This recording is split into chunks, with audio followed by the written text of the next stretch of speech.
ating panahon. Ngayong umaga po ng August 26, 2025. Sa ngayon po ay lumalakas na ang bugso ng hanging habagat at nakaka-apekto po ngayon dyan sa may Mimaropa, Visayas at Mindanao, lalo na po sa kanlurang bahagi.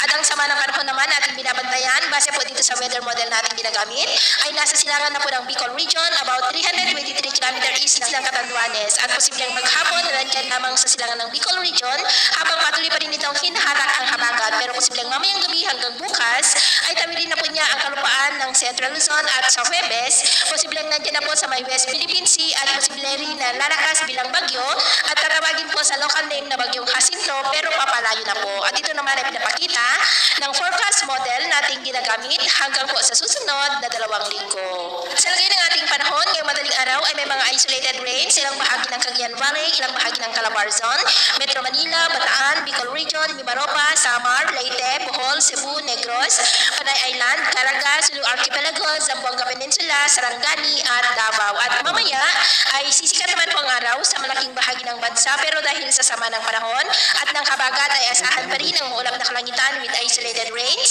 sa ilang bahagi ng Cagayan Valley, coastal areas ng Central Luzon, Metro Manila, Calabarzon, Bicol Region, Eastern Visayas, Central Visayas, Eastern Visayas, Sulu Archipelago at Zamboanga Peninsula. At mamayang hapon, mas maraming lugar ulit ang makakaranas ng mas maulap na kalangitan with isolated rains. Kaya mag-ingat po tayo sa posibleng banta pa rin ng mga pagbaha at pagguho ng lupa.